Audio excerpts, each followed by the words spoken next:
All right, y'all. I'm here with Ben Tracy. Looks like he's in a he's either in like some kind of spy van or he's in a really sweet RV or something. Where you at, Ben? I am in an RV in rural part of West Virginia right now. Heck yeah. So Ben is running across the country literally right now, and I don't know. Tell us what the goal is of it. We're gonna get the initial story, and then we're gonna go back and learn about you a little bit more. Yeah, so it's running all the way across the country, 3,107 miles total, and it's a full marathon each day, 26.2. I started in San Francisco on August the 17th, and then I'll finish in Ocean City, Maryland on December 20th. So it's 120 marathons. Today is marathon number 105. So I'll finish 2 weeks from tomorrow. Oh, sweet. This is usually you're a little past two-thirds. I always say like the two-thirds point of any effort is like the hardest because you've done so much work, but you know you have a lot left, you know. Do you feel like you're passing that point? Or are you like I are think you I'm still in it. I think I'm still in it. I was just telling my crew that this morning is like, the end is in sight, but it's still far enough away that there's still 400 miles to go. So I'm not like I haven't felt that kind of rush momentum that I think I'll get the last week or so. So I'm still kind of in that. This is the tough part, especially now it's getting colder. It's getting harder to find campgrounds, and I think it's like a six. The feels like is 6 degrees right now in West Virginia. So between that and the mountains, yeah, I'm still in the tough part for sure. heck yeah. It's crazy that, you know, you reached out a week or two ago or whatever it was, and we get on a call and you just happen to be in my birth state, which is kind of crazy. Yeah, that is crazy. So where are you from? All three of us, my whole, the other two guys on the crew and myself, we all live in Nashville, Tennessee. I grew up in a small town of 900 people, rural farming community in central Illinois.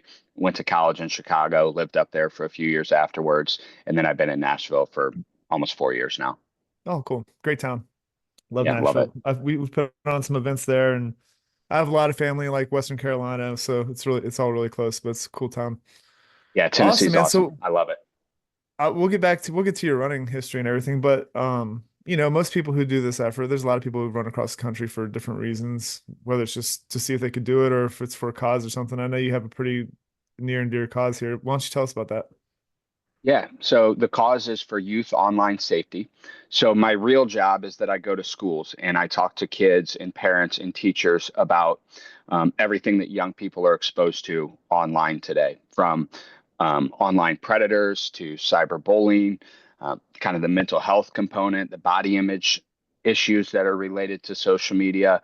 Kids today are, I mean, they're these drug dealers literally market their products online on Snapchat, on social media apps.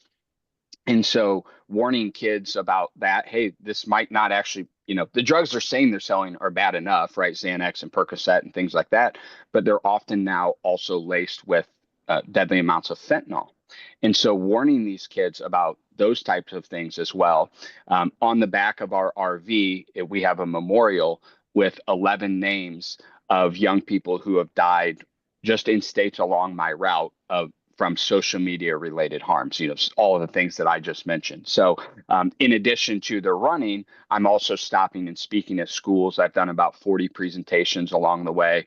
I'm interviewing these parents who have lost children to this stuff, trying to give a platform and get their message out to, help educate other parents as well. And so it's a kind of a really the goal with this was to try and get that message out in kind of a unique way that hasn't been done before because that's my real job is that I go around to schools and speak about this stuff. So just kind of blending the running with my profession.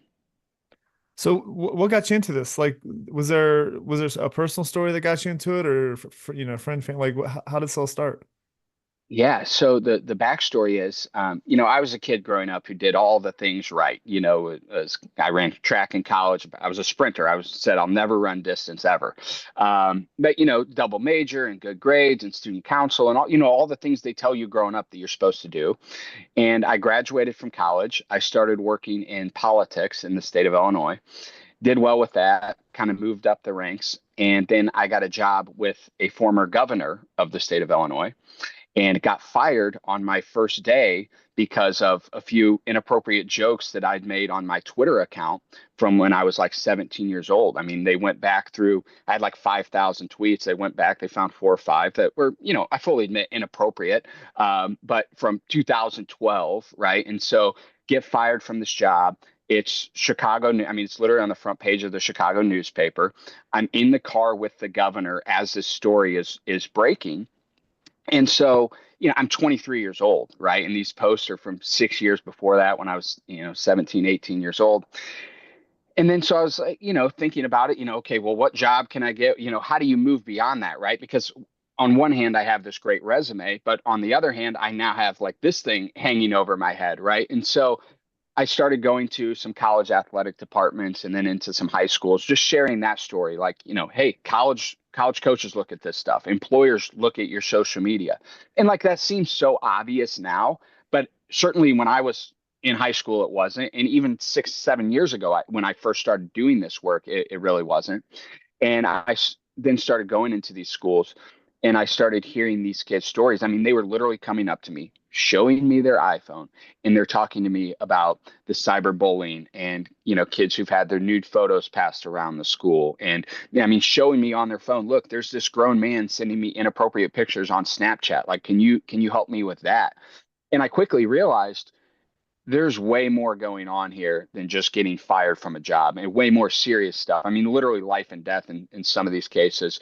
And most people don't know about this. And so, I've spent the last 6 years trying to educate folks about that. And the run is just really an extension of that mission. I just to make a little bit light of this, I can't imagine anything that you tweeted would be worse than Illinois politics and politicians and what they're doing. Like I know a little bit about that state. My wife's family's from Illinois, and I have a bunch of friends. Like a lot of people from Chicago come out to Colorado. It's just like there's a one-way street for a lot of people who leave the Midwest to adventure out I think west. Illinois leads the nation in the amount of people that have left the state. I think it's like Illinois, California, New York, certainly since COVID too. I mean that drove a lot of people out. But yeah, I think that's the number one export of the state of Illinois is human beings that are looking for greener pastures. But yeah, I mean it's a dirty world, that world in general, especially Illinois politics, Chicago politics. This was very much a political thing as well. And I'm not like a victim. I take accountability for my words when I was a teenager, but at the same time, some of the hypocrisy of it was, is kind of shocking I mean, there are some of the people who reported on this, they've since deleted them, but they had their own social media history that was frankly worse than mine. Yeah. The outlets that are reporting this. And so, I had a decision to make, which was, do I post those posts and, kind of the eye for an eye thing, or do I try and turn this into something good, right? Because I have those posts of those, even 7 years later, I still have them, right, of these reporters. But I've tried to turn my mistake and my story into something positive. And looking back now, 7 years later, of all the good that's come from my experience, I'm happy that I made that decision. But I mean, it's a hard thing, right? Because, a social media post is a snapshot frozen in time, right? It doesn't account for, well, a person changes, the world changes. What was their emotional state on that day? What was the context of this show? Like that's all gone. It can just be screenshotted and it's, well, like, let's just take these words, even though they were 6 years before, as if that person said them today. And so I just think there's a lot more nuance to it than what most people probably realize.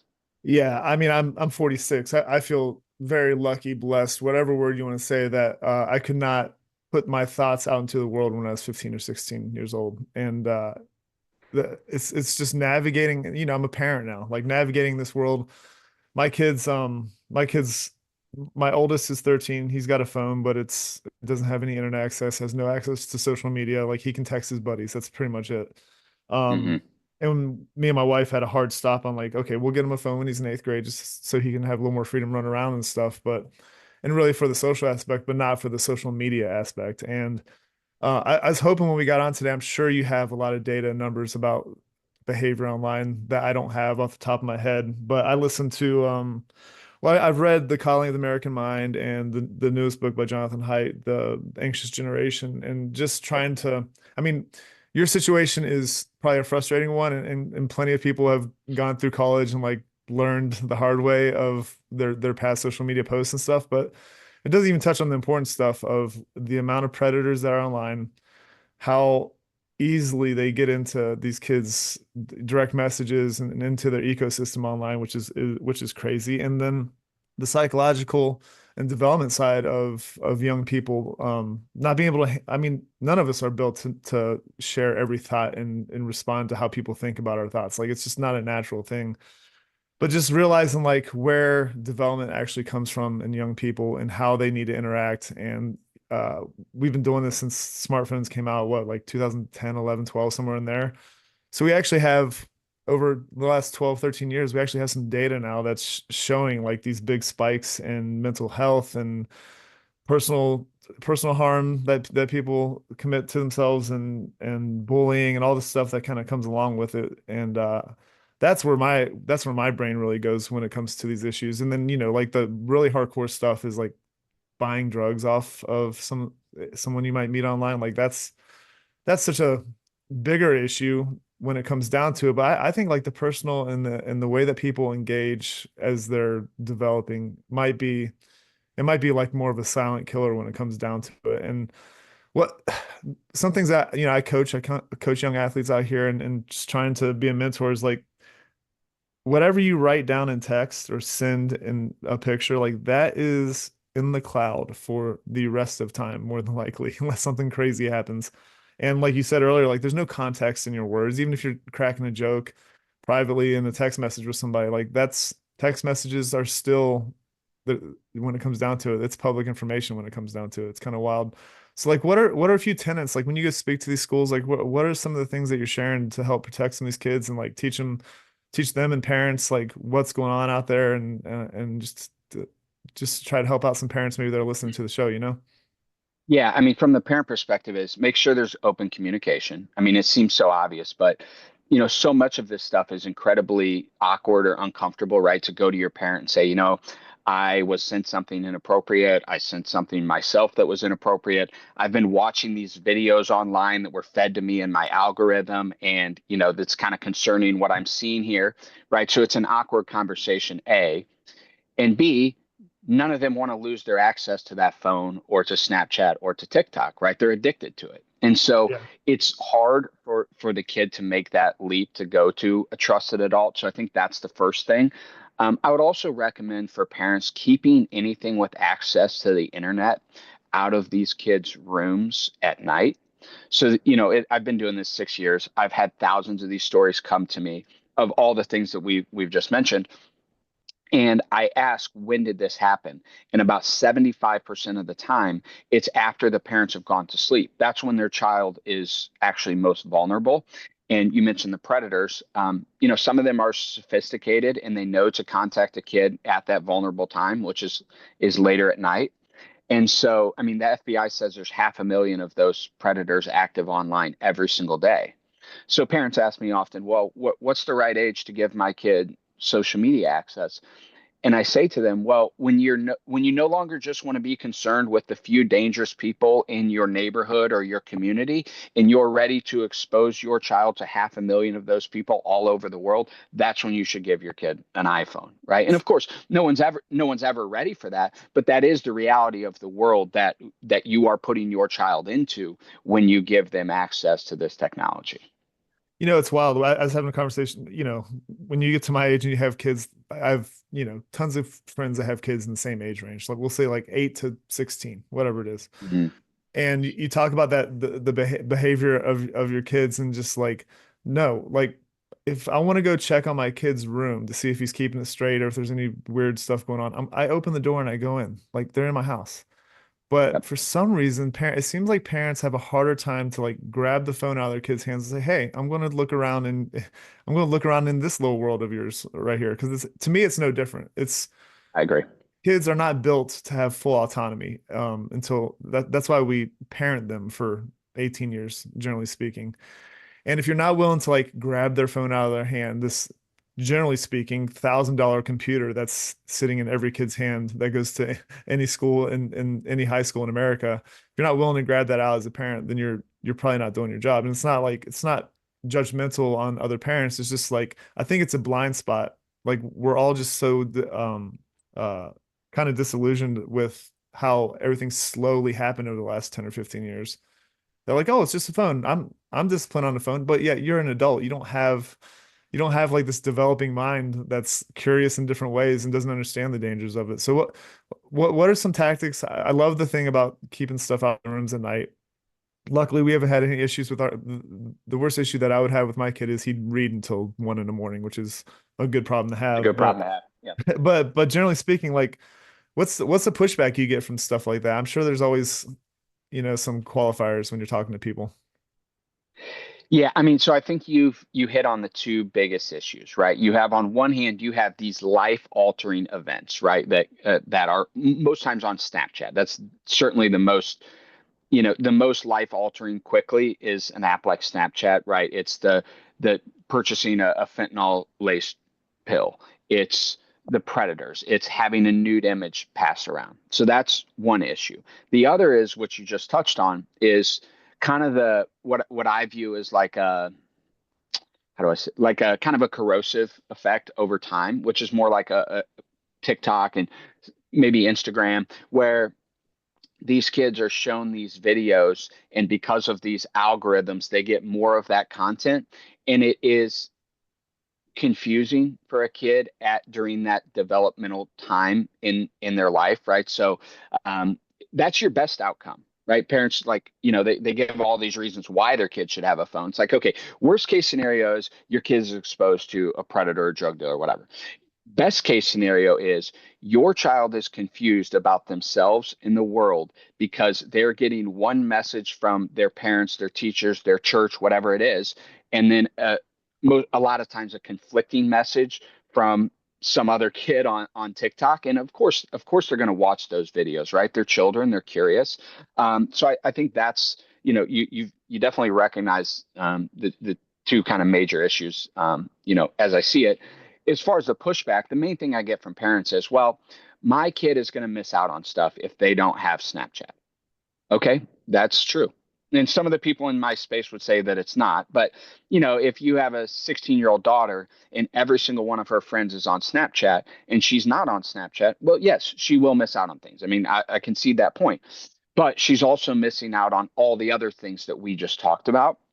And so I think it's a risk reward analysis that each parent has to make for each one of their kids. And because the kids do mature at different ages, and look, I mean, abstinence forever isn't realistic either, but it's, having those conversations, walking side by side with them, looking at their phone or monitoring them in some way when you do give them access to it. But that I would say that's the biggest issue. I had a parent like 2 weeks ago say, well, my 9-year-old needs an iPhone so that I can track them on location sharing when they ride their bike around the neighborhood. And this is like this is like an affluent suburb outside of St. Louis. Like, I think your kid's going to be fine riding their bike around the neighborhood, just like all of us were for, forever. And so I think that's probably the biggest pushback that I get from parents. And I Drives mean, look, me it's a, insane. That drives me what's that? insane. That story drives me insane. Like if you read The Calling of the American Mind and just read anything about the data of the actual safety of our kids in our community spaces, it's about as safe as it's ever been when it comes to that. But like you said earlier, like do you want to give your child access to porn and movies on end and YouTube channels that are inappropriate and Twitter, which is can be inappropriate, like all these social media things can be really inappropriate.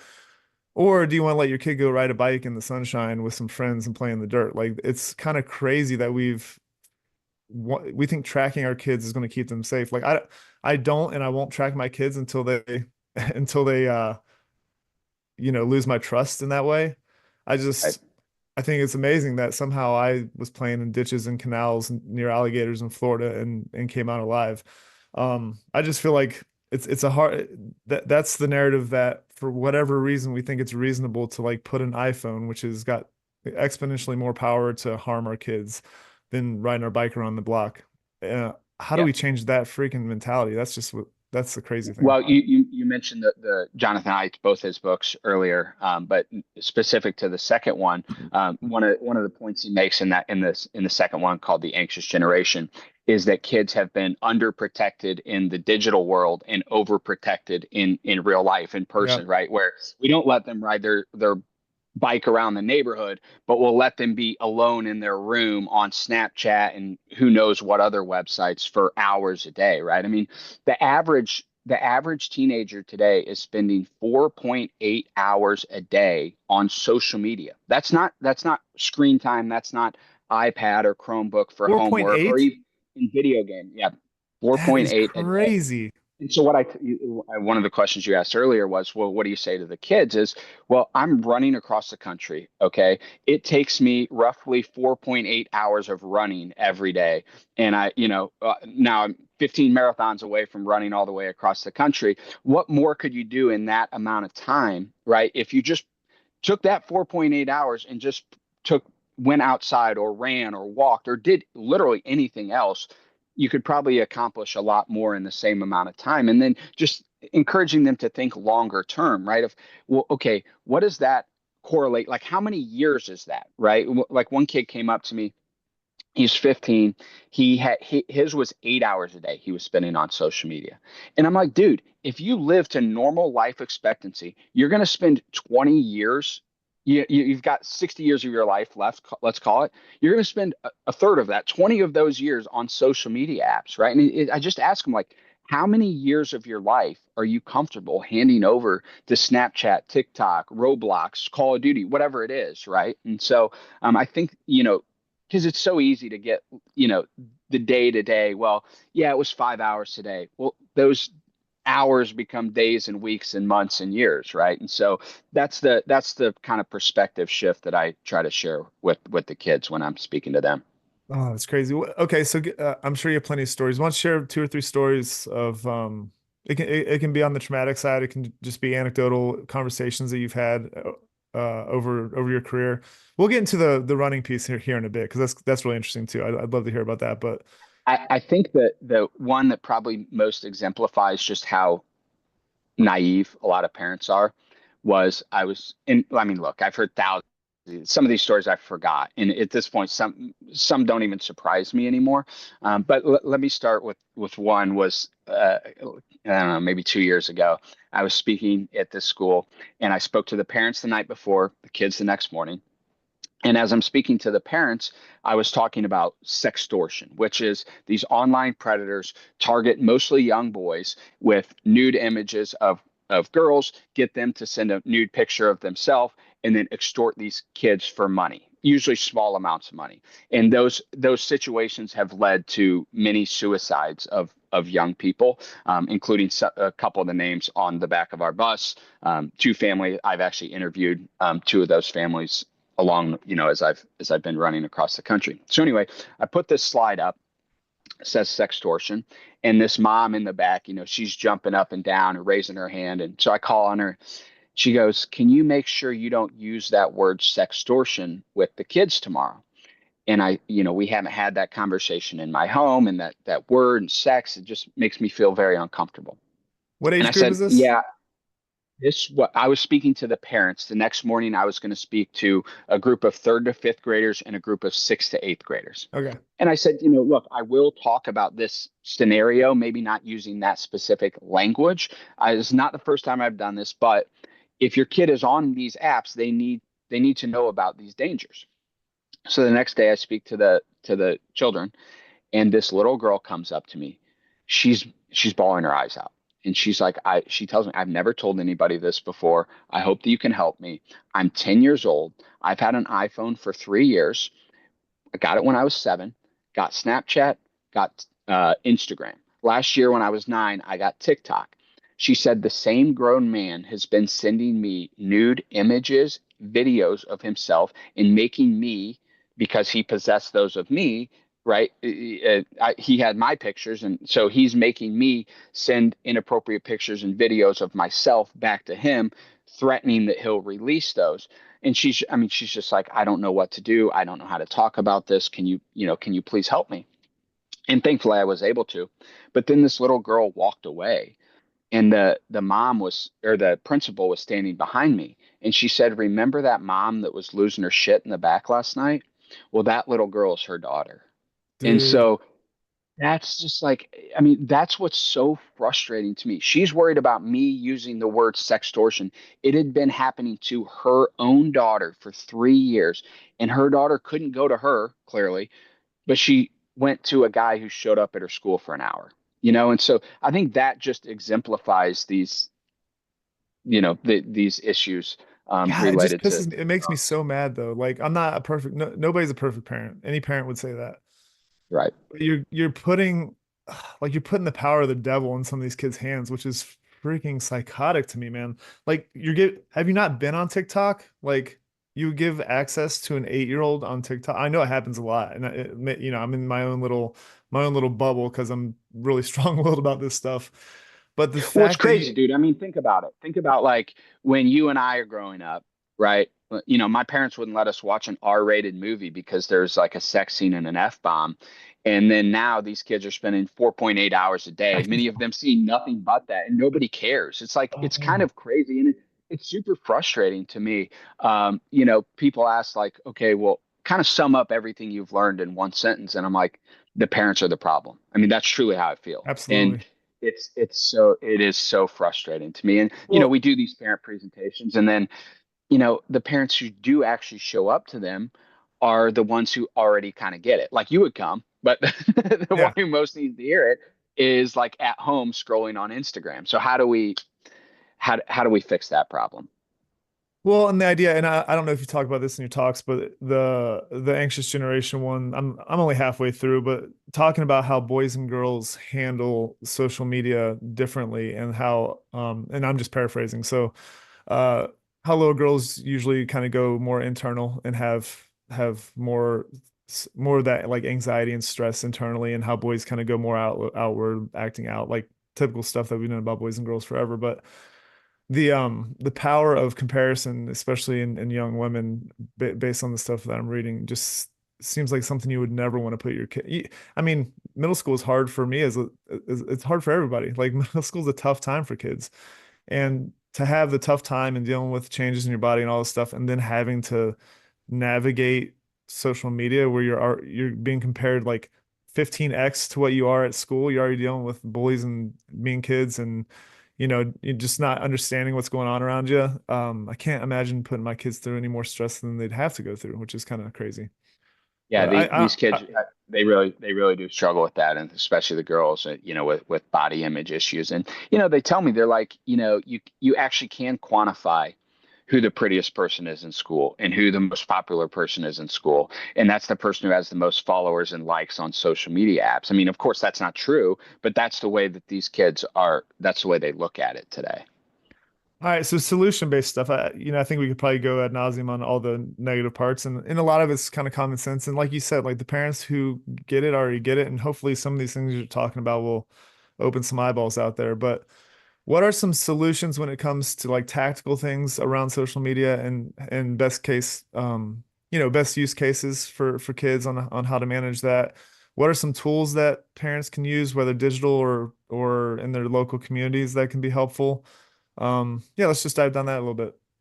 I think it works well if the parents band together, right? Where, hey, we're the first grade parents at this school. We're all going to collectively agree that we're not giving our kids phones until, much later on, because a lot of times what happens is one kid gets a phone in first grade, the other kids run home to their parents and say, I'm the only kid who doesn't have a smartphone. I'm the only kid who's not on Snapchat. And the parents don't talk to each other, right? And so no one really does know what's the actual right age. And then so, the holidays happen, birthdays happen. And then I show up speaking to even a group of third to fifth graders, and how many of you have smartphones? And it's well over half of them. And so, Really? yes, Dude, that's crazy to me. usually 60 to 70% in that For age. little Middle not school. this is 9 to 11 years old. That Yes. is great. Okay, sorry. I'm going to do this a lot. I can't even imagine giving my fifth grader a smartphone. I know, man. I know. It's like shocking. It really is shocking to me. Especially now, it's like, 6 years ago when I started doing this, not understanding that this stuff was harmful for children was like kind of a realistic, I think, excuse. Today, it's not. I mean, like you have to live under a rock to not Yeah. understand that this stuff is harmful for children. So I think that's one. More tactical, like okay, once you do give your kid access to this stuff, look into Apple Family Sharing if you have Apple products, Google Family Link if you're Android. That will allow the parent to kind of be the master account for app downloads and time limits and location sharing and tracking and things like that.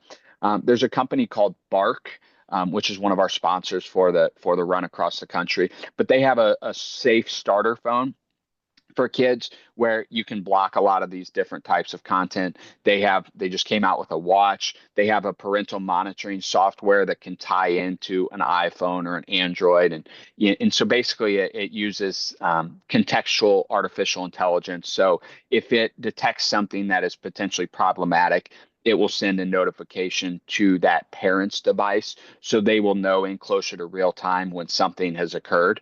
So I think that's good. I think parents should know the passcode to get into that device, that 4 or 6 digit code to access an iPhone, because heaven forbid something awful happen, the answers to what may have happened are likely on that phone. And if law enforcement gets the phone and has the passcode, they can extract basically everything from that device. Whereas if they get it and don't have the passcode, what they're able to get from the phone is significantly less. And then I think a lot of this just comes back to the parents showing their kids the right way to handle this. It's like if a kid is at home at dinner and their mom and their dad is on the phone the whole time, is on Instagram, is being unkind online, disrespectful. It's like, why are we shocked that the kids would the do the same thing? The truth is they haven't been shown the right way to handle technology. Yeah. Yeah, it's interesting. Like, me and my wife are both entrepreneurs and we do have to be on socials a good bit, but it's really post we're so bad at it. It's like post and ghost. If we were good at social media, our businesses would be doing way better, but we don't really enjoy it as much as a lot of people. But It's a yeah, we hard have this thing, right? conversation. Even for me, like it does seem hypocritical. It's like, hey, this stuff's bad. This stuff's bad. Follow me on Instagram is like a strange transition. And for honestly, for 5 years, I did this work and did very little social media, video, anything like that.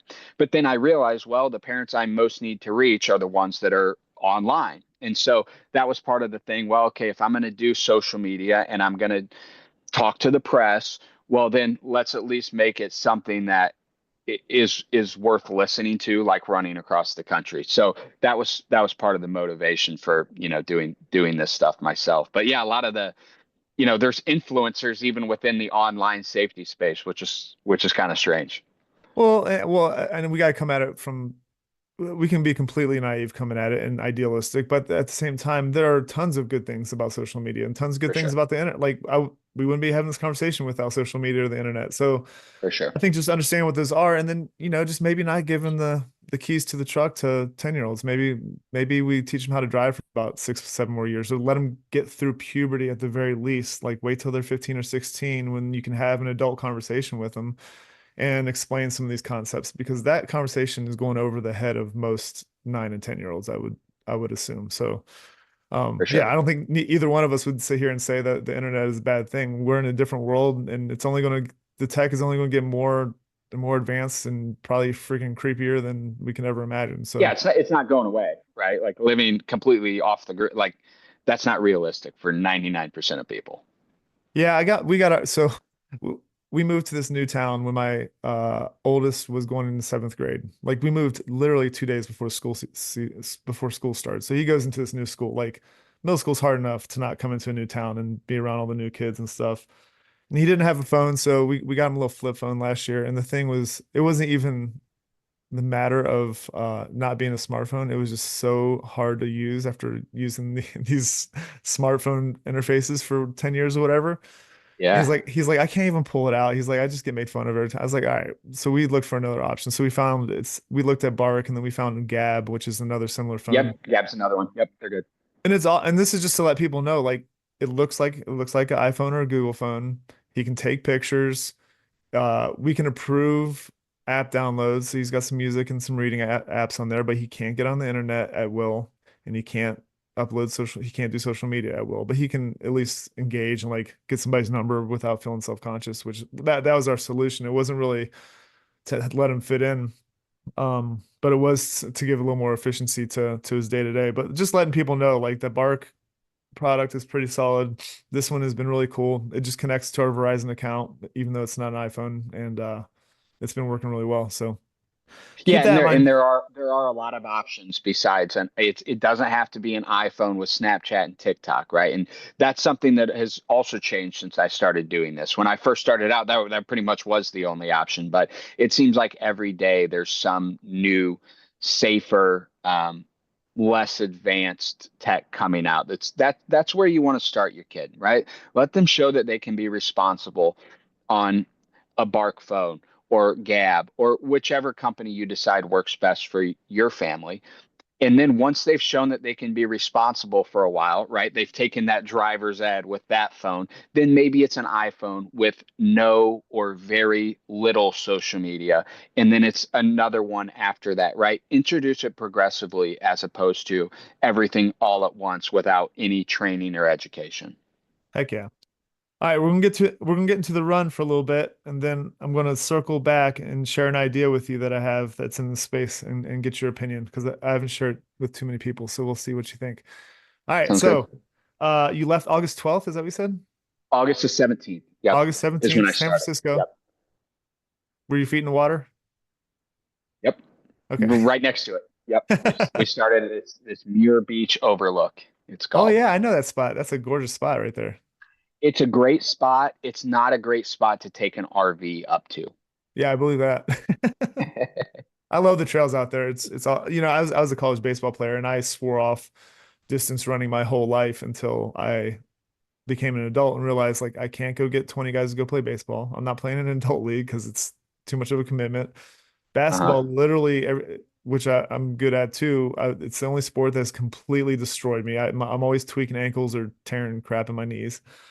And I met my wife on a chairlift snowboarding in Breckenridge years ago, and she was a huge runner and mountain biker and endurance athlete. And I've been mountain biking for years, so we just started doing all this. We started doing triathlons, and then you'll do a lot to impress a girl, so we were running long distances and stuff. And then like all the running that I did was on the East Coast or in Florida. Like, it was brutal. It was just so hot. I didn't enjoy the act of it. But when I got out here and it turned into an adventure, like we can get on trails and go see really cool views and do these giant loops in a day and a half or whatever. So that's kind of how I got into it. You said you ran track in college? Yeah, but I was a sprinter. I mean, I swore off any distance run. I mean, my college track coach was like, if he asked me to do the 400, I would like curse him. I was like, I run the 100, the 200, and the 60 indoor. That's all I do. And so I was never a distance guy until, I mean, really within the last 4 or 5 years, I was traveling around doing my speaking and I was lifting at the time. And I would go in these hotel gyms and they only had dumbbells up to like 30 pounds. And I was spending, 150, 200 nights a year in hotels. And it's like, this isn't really working. And so I'm like, well, every hotel has a treadmill or I can just get outside. Right. And all I got to pack is just a pair of running shoes. So that's kind of how it started, as far as distance running. That's so cool. So had you done any marathons or ultras before this crazy effort? Yeah, I've done not a ton though, 3 or 4 marathons. I did a 10-hour race around this half-mile horse track in Paducah, Kentucky. I've done that a couple times, but I wasn't a guy who's done, you know, a bunch of 100 milers. I signed up for a 100 miler during 2020, and it was in Illinois, and it got canceled because of all their restrictions with COVID. Apparently, running outside was a problem. So so That's they a whole nother irritation, but okay. no, we won't go down there. So yeah, I mean, but I'm not. Yeah, I'm not one of these people who's done a bunch of ultra endurance type of things. And actually, this is kind of a crazy story, but I ran the Nashville Marathon in 23 and finished, but I ran it in 22 and I quit at mile 18 because I was just, I was traveling. I just had, I mean, the truth is I just hadn't done the training as much as I should have. And it was hot and I wasn't going to finish it. And so it's crazy that 2.5 years later, I'm now running my 105th marathon. We've taken, I think, 4 days off total, maybe five. And only because I had so many speaking engagements at schools, it wasn't anything physical at all. So the fact of now doing 105 marathons in 110 days after quitting a marathon 2.5 years ago is kind of crazy. How long before you set off in August did you plan for this thing? I would say about 9 months. And I mean, it's so crazy, at least for the normal average person that like I would talk to every day, that for like the first 3 months, I honestly was uncomfortable even saying it to anyone besides like my family and my closest friends. Like I have this idea, but so many well-intentioned people who I respect would tell me all the different reasons that I couldn't do it, that this wouldn't work. And so that was, I think, the biggest hurdle is like, because even internally, like I don't think you ever really know that whether you can do, right. I mean, I'm 15 marathons away and there's still a part of me that's like, am I going to make it? And so I think that was a little bit tough early on, but yeah, I mean, really 4 months, I would say, working every single day on the logistics. That was the hardest part. The training and Yeah. running, that's easy. You just got to go do it.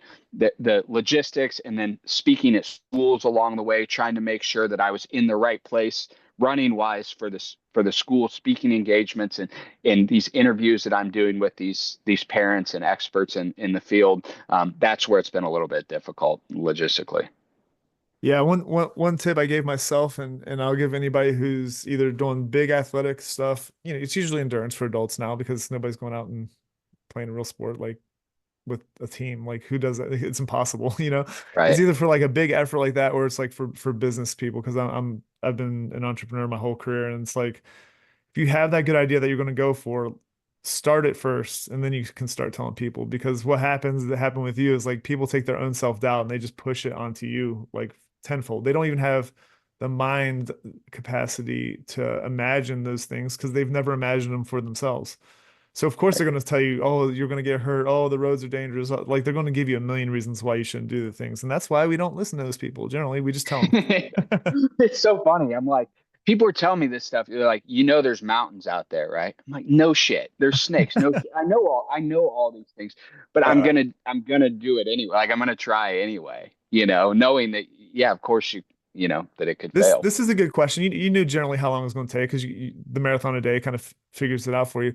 Would you? I have a feeling you probably planned it around school being in so that you could go to schools and talk. But if from a weather standpoint, you probably would have started a little bit earlier, huh? I think I might have started a month earlier. Going 4 months, it's really hard to. There's no great time to do it. I No. realized. It's like, and people say, well, you could have ran east to west instead of west to east. But, doing some research, it looks like a lot of people who fail at this fail in the mountains in the west or the desert. And so I'm like, well, if I'm going to fail, I'd rather fail a month into it than 3.5 months into it. Right. And so Yeah. that's why I decided to go this way. Um, and so, yeah, I think with 4 months, there's no perfect way, but maybe, yeah, if it wasn't for the schools and the school calendar, I might have started a month or a couple weeks earlier. All right. What was your fastest day so far? I got 4:20. I've Yeah, been very solid. consistent, man. I've been between, that was fast, but most days 4:30 to 4:45, 4:50. I haven't had one that's over 5 hours yet. So I No, think that's that's great. one of the things I'm the happiest with is just how consistent I've been able to be. Yeah, that's steady. I mean, that 4 to 5 is if you're a decent athlete and pretty fit, like you can stay in the pocket there, and there's still room for some walk breaks and snack breaks for a 5 hour marathon. So it's kind of cool. Yeah. What are you what did you start off fueling with? What are you sick of now and what's working now? Dude, it's gotten worse. I was just telling the guys before we got on here, I'm like, man, I feel like I just do like probably what's not recommended. But it started out I was doing, always like a bagel and a banana in the morning. And then during the run, it's been, Uncrustables, Rice Krispies with peanut butter and honey, some smoothies early on, especially we're in the desert. I like those. Those little applesauce packets. I don't think I've done a goo or a gel or, anything like that the entire way. But more recently it's been, burgers and I was about to say pizza. you gotta be craving protein by now, dude. Yeah, there's this gas station in the Midwest called Casey's, and they're kind of known for their pizza. And so I started this thing where every Casey's I ran by, I had to eat a piece of pizza, just like a fun thing. And well, some of these days I was running, 4 and 5 Casey's in a day, which was like a little That's excessive. amazing. But man, I've eaten, in 105 marathons, I bet 75 nights I've eaten a pint of Ben and Jerry's ice cream, and my sugar's really high. That's one thing that kind of concerns me. But overall, I feel pretty good. I'm doing about 6,000 calories a day. But yeah, the diet has gotten worse as we've gone. I've been telling people I might be the first person to run across America and actually gain weight at the end of it. I was gonna ask you, have you kept your weight pretty close? Pretty close. Yeah. Yeah, four or I five think when you're pounds doing is that all. much, you just listen. You know how I mean the science now is saying more and more drink to thirst as opposed to like specific numbers and everything because you are dealing with different variables. Like on a hotter day, you're sweating more, you're gonna be more thirsty. On a cooler day, all these different things. But I think eating by cravings is a really good way, especially on a multi-day, especially on a multi-month like you're doing. If you're craving salt and fat, like go get the salt and fat, man. It's gonna help you out because you're muscle wasting potentially a lot when you do this much work in a row. So I knew that'd be an Yeah, well, interesting. and I have a really great crew. The two guys with me, they know what I like, and they go up every 4 or 5 miles. I just run up to them, and they've got something for me to eat and drink, and so that that's super helpful because they honestly probably know more about what I like and what I need than what I do. Most times, just whatever they got out is what I'll eat. So psychologically, how are you doing aid stations? Are you telling your boys to go up like X amount of miles, or are you like? Because some days I've done long stuff, and it's like I don't really want to see. I just want to be working for 10 or 15 miles without having the crutch of the communication and the food stop. How are you doing that? We've been very consistent between 4 and 5 miles the entire way. So every marathon is about five to six stops. They literally pull off the side of the road. They put the flashers on. They throw the Starlink internet thing out, and they're just working on here. I come up. I just for consistency, I never wanted to get into, too much of a deficit or, too far away from them. And so I've just tried to stay very consistent with that. So I mean, once in a while I'll just wave them off and I'll keep going up another 4 or 5 miles. But I don't think I've ever went more than 10 miles without stopping and at the bus. Nice. Do you have any crazy roadside? Because you're running along the road for the most part, right? Yep, the whole way. Yep. Any crazy roadside interactions? You get any big gulps thrown at you on the side of the road? I've had that happen before. One. I did get one. Did you Yes, really? I did get one. He missed. He missed me. Why is that a Man, thing? That had to be in the Midwest, right? it was actually in the West. I don't know if it was either. I want to say it was Utah. It might have been Colorado. No I will way. say out west, people they're not surprised to see you out there, Right. right? In Indiana and Ohio, they're like, "What the hell are you doing out here?" Especially now that it's out west. People are like, "Oh yeah, people bike, they run." The campgrounds they're way better out west too. So that's that's another kind of logistical thing is staying in these campgrounds every night. Well, out west, they're nice, they're well kept. You get to the Midwest and they're all shitty and most of them aren't even open at this point. So that's kind of another thing. But what else on the side of the road? I mean, there are just so many dead animals. You see them when you're driving, but when you're hurdling them, and they smell, they smell so horrible, of course. So, saw some rattlesnakes out west, but nothing, no real close interactions with them or anything. So, yeah, I would say those have been the main things. Well, what's been your favorite states to run through and why? Probably Colorado. Yeah. I mean, just the views are incredible. I mean, it's been Well, Highway 50, and so we started in, you get in, you go Grand Junction, um, Salida, Colorado is awesome. The Arkansas River, it runs right across, right next to you. Gunnison. I mean, the hard thing is that the prettiest places are also the toughest running. But I mean that Colorado would be pretty tough to beat, I think. yeah, you went through my hometown. I'm in Fruta. Okay. Yeah, right. Boom. That's right outside Grand Junction. Yep. Yeah, so I got off, the first, I don't know, 20 or ish miles in Colorado, and I may be a little off, but is Highway 50 merges with Interstate 70 or whatever Yeah. it is. And then there's a town, Loma, which is like this little tiny town, is where 50 and 70 split. And so, yeah, Loma, and then I think Fruta's the next one up, and then Yep. in Grand Junction. Yep. That's cool Grand- for, especially for outdoor. It's just the weather. Probably what you were coming through here late September, I'm guessing maybe, or September. Yeah, yeah, I think it was. Yeah, that's cool. Yeah, September. What shoes have you been going to? Man, I've been wearing the Asics Gel Nimbus the whole way. I think I'm on my ninth or tenth pair. I brought some others, some Hokas and a couple others, but I've been good with these, so I've just been rocking with them. Yeah, if they're working, don't freaking change them. You crazy? Yeah, yeah, exactly. You trying to grow another toe or something? Let's see here. What what time do you start your runs usually? Are you pretty consistent on the time or? Later than I would like. I'm trying to sleep more.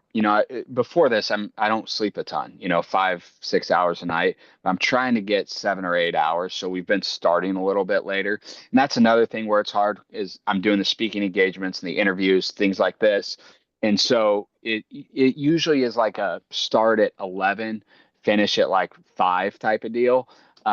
Especially with the schools, I'll speak in the morning and, go in there and do that, then go run. But it's a little bit different. But most days that's kind of the schedule, 11 to like a 5, something like that.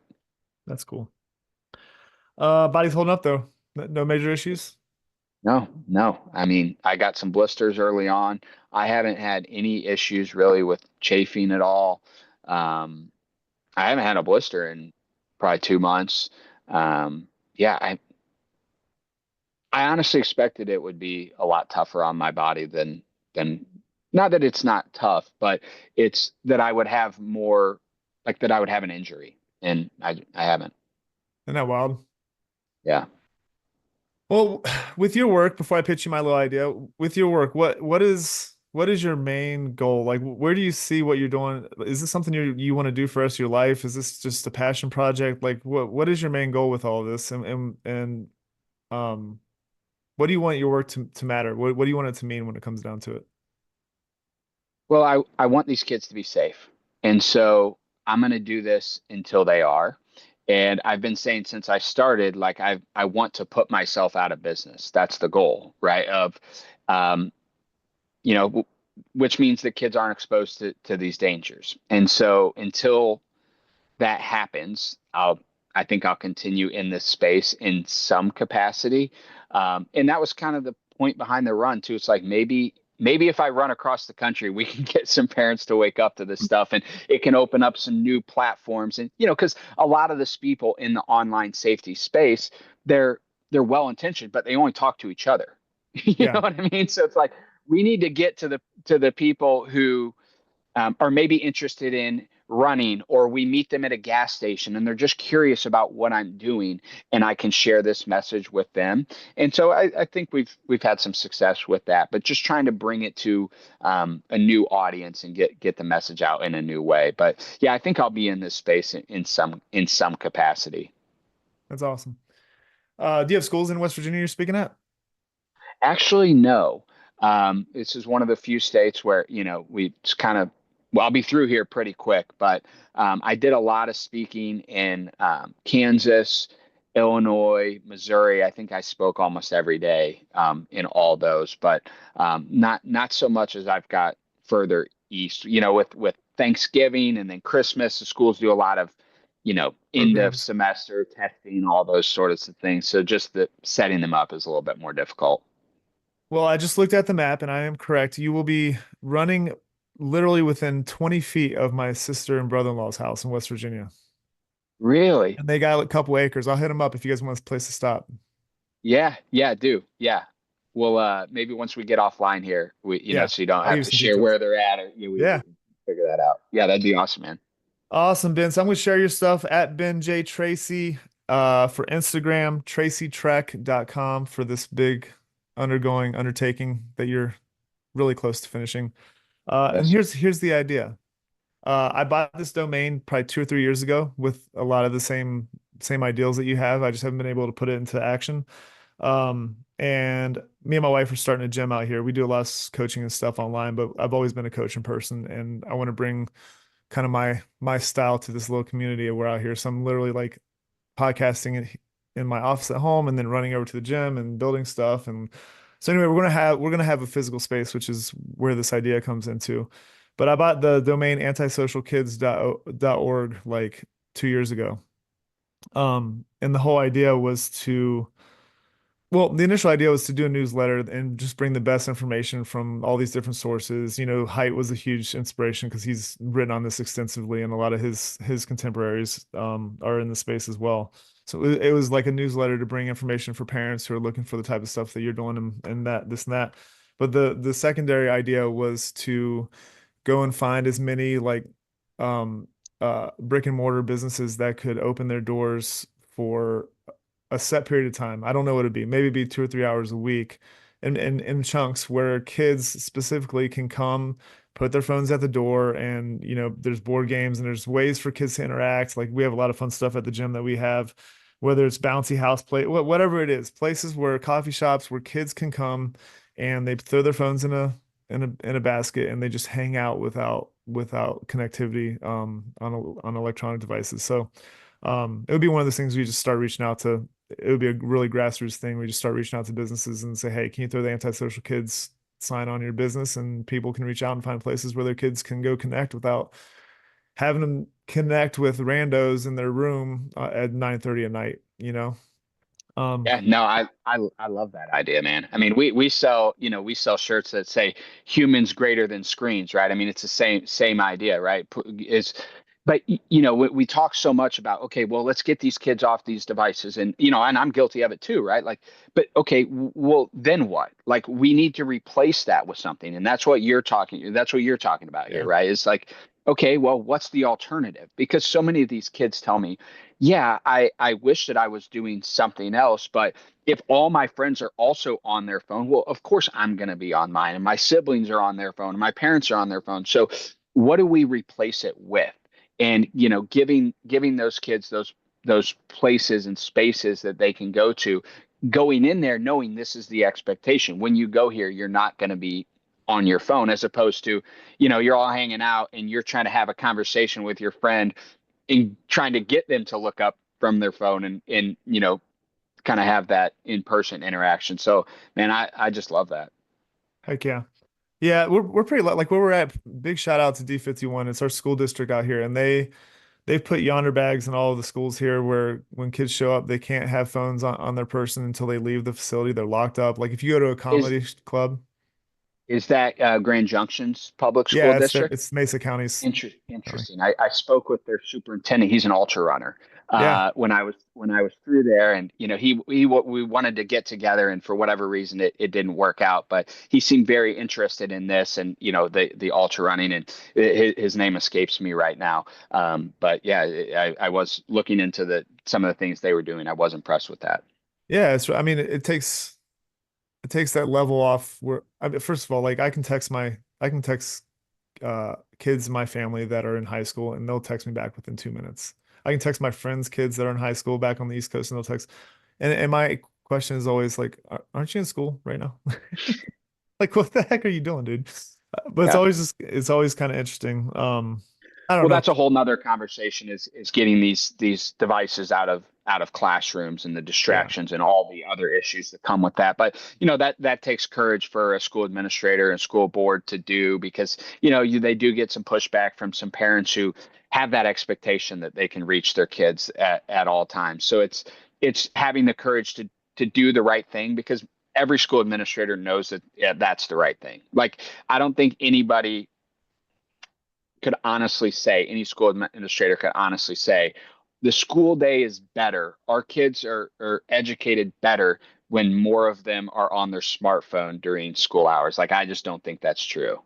Dude, my undergrad is in education. I was going to go teach, and this was back in the friggin' late 90s, early 2000s. I knew then that I couldn't go teach in public school because I'd choke some kid out for being a turd. Because you don't have nobody has your back, and they can't because of litigation and all this other stuff. I can't imagine trying to teach with a kid in the front row looking at his phone. I would lose my mind, and I'm just too old school to be able. I can make a difference out here in the private sector and do different things, but I'm just too old school, man. Like I go to the gym and I see kids trying to get better at basketball. They'll go do drills for 4 minutes and go sit on the bench and look at their phone for 10 minutes. I'm like, it drives me insane. But Well, that's we're a whole speaking the other same conversation language. as far as, the just the coaching and parenting and teaching. And, you can't coach kids hard or you can't teach them and have these high expectations or you get pushback from parents and most school administrators will side with that parent more than they will with that coach or that teacher. So